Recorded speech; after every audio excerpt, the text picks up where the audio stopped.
Hi, I'm Laura the Library Lady, and welcome to today's episode.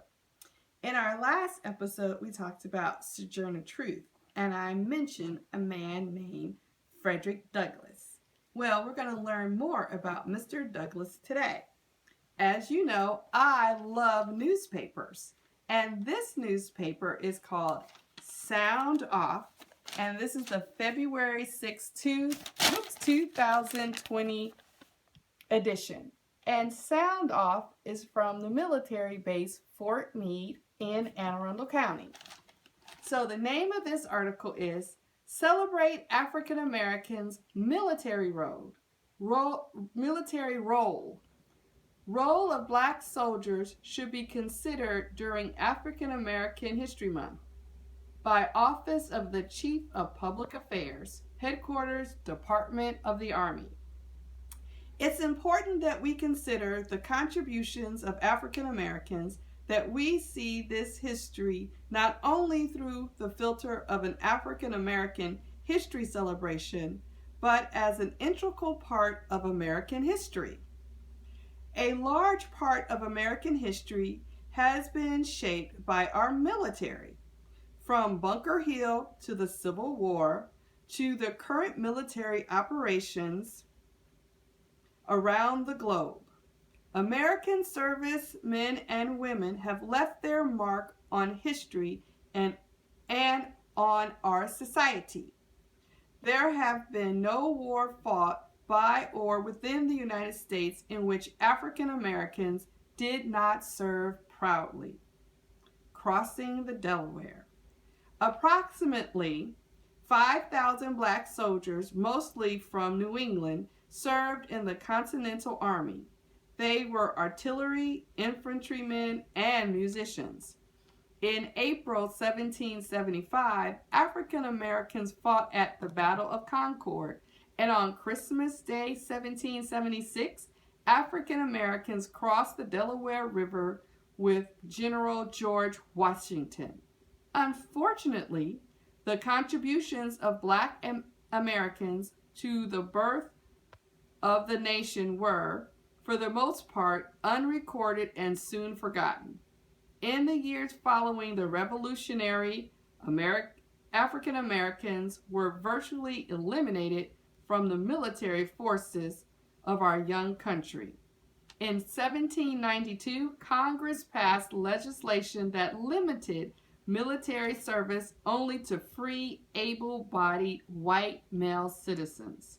However, when New Orleans was threatened during the War of 1812, a segregated unit called the Battalion of Free Men of Color held its portion of the line and then counterattacked. After the battle, General Andrew Jackson, who I believe later became president, addressed the black troops. "You surpass my hopes. The nation shall applaud your valor." Despite the heroism of black units during the War of 1812, African Americans were again barred from military service until the Civil War. President Lincoln's Emancipation Proclamation in 1863 declared that former slaves could join the armed forces of the United States. This order began a national policy of recruiting and organizing African American regiments. By the end of the Civil War, approximately 180,000 black men, about 10% of the Union Army, served as soldiers. The article goes on, boys and girls, but I'm going to stop there because one of the things in an article, because there's limited space, all the details of history are not here. Yes, President Lincoln allowed African Americans to fight in the Civil War, but it was only after a man named Fredrick Douglass and others put an enormous amount of pressure on President Lincoln to do so.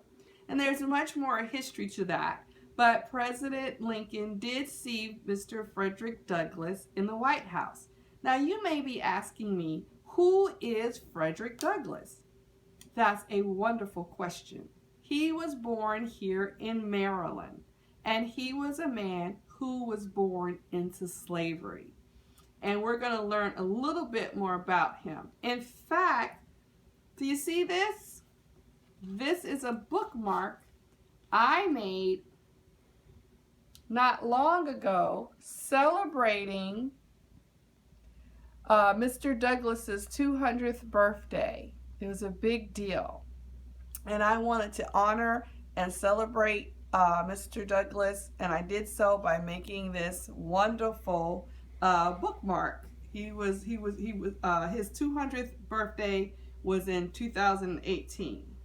So this is one of the bookmarks. This book is entitled Profiles of Great African Americans, okay? And it has the consultant Charles Burnham, PhD, and senior historian, Disabled Museum of African American History. I think I've been there. I think that's in Chicago. All right. So on page 87, we have information about Mr. Frederick Douglass. So he's described as militant abolitionist. Frederick Douglass was the most famous of all anti-slavery orators and the most effective. He challenged liberals and conservatives to accept the rights of blacks to defend themselves with or without anyone else's help. Wow, can you believe that? He says orator. We don't really use that word very much anymore. Orator. That's a person who makes speeches.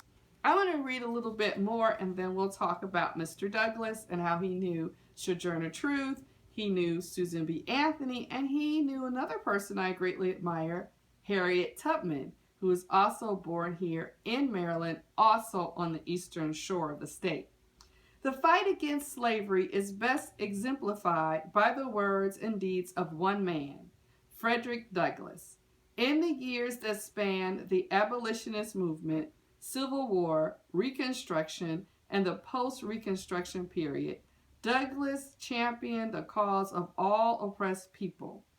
The rock like Douglass's as the race leader was to persist until his death in 1895, the very year Booker T. Washington was thrust into the role of the nation's most famous Negro by his celebrated Atlantic Compromise address. And Booker T. Washington started the university in Tuskegee, the Tuskegee Institute, and I have been to Tuskegee, Alabama, and that college still exists today. All right. He addressed it. So it goes on to say, signaling a strategic retreat with a charged national attitude, wrote Richard Dunlop in his 1959 The Negro Vanguard. So boys and girls, throughout history, there's been different names for people of color, of African descent. One word was Negro. Another word was colored. Another word is black. And we have, of course, the word Afro-American and African-American. There's other words, too, that are very derogatory or bad words to say that I won't mention. So when I'm reading things that you don't understand, please talk to your parents. And Frederick Douglass lived a very difficult life, and there were things that were difficult that happened to him, just like with Sojourner Truth. I'm going to just read a little bit more, and then we'll stop and talk a bit. Douglass was born in one of the darkest periods of slavery on a plantation owned by Colonel Lloyd of Talbot County, Maryland, the white man who took advantage of his mother. When Douglass was an infant, he was snatched from his mother and put under his grandmother's care. According to Douglass, hunger was his constant companion. He used to run races against the cat and the dog to reach the bones that were tossed out of the window, or to snap up the crumbs that fell under the table. said his biographer, J.A. Rogers, in his 1947 words, World's Great Men of Color. Douglass would later be beaten for sneaking away to get meat. At age 8, 2 years after his mother died at a neighboring estate, young Douglass was sent to live with the Aud family, where his life's ambition to learn how to read was fulfilled. Not knowing it was against the law, Mrs. Aud gave him reading lessons. Her husband scolded her when he found out, causing her to stop her literary crusade. Douglass continued his lessons on his own, grabbing scraps of newspaper, banknotes, or any piece of paper with writing on it to teach himself. After a series of severe thrashings for fighting and or organizing slave revolts, 21-year-old Douglass plotted his 1838 escape. He somehow got hold of a sailor's uniform and a passport and climbed on a ship and sailed. The next day he arrived in New York, where he found work shoveling coal. He took on the last name of Douglass after a hero in Walter Scott's Marion married a free woman, Anna Murray, and increased his desire to help those still in bondage by reading The Liberator, published by famous abolitionist William Lloyd Garrison. I'm going to stop there because at that time, Mr. Douglass began to speak. And one of the things, I do think it was his wife, the woman who later became his wife, who got him the sailor suit and the passport. There are many museums about Frederick Douglass here in Maryland, so I've been to a lot of them, and this book is a little older, so the information that we learn about someone can be updated. Also, Frederick Douglass has a home in Washington, D.C. that is also a museum, so you all can visit his museum in D.C., and then there's 2 museums dedicated to him, maybe 3 in Baltimore City. I've been to all of them. And of course, the African American Smithsonian in downtown Washington, D.C. as well. I think I admire Mr. Douglass so much is because he, like Sojourner Truth, came from nothing. And they believed in themselves. And boys and girls, we're not in school right now because of the virus. But this is a person who could not learn to read. It was against the law to teach someone who was black, someone who was enslaved, to read. And so he worked very hard to read. So while we're out of school, take the opportunity to read and to spend time learning. And this is just one book. There are many books you can read. The libraries are closed right now, but you can go online with your parents' help if you need it, and use your library card or apply for one and get an ebook. Or like me, you can read the newspapers, you can read magazines. There's lots of things you can read. So please take this time to read the things you've never read before. And think about people like Frederick Douglass, who didn't have the opportunity to go to school. And Frederick Douglass became one of the most influential African-American men of his time. And we can talk about Booker T. Washington, and there's also W.E.B. Du Bois and Madam C.J. Walker and Ida B. Wells, and the list goes on and on. And of course, there's Mary McLeod Bethune.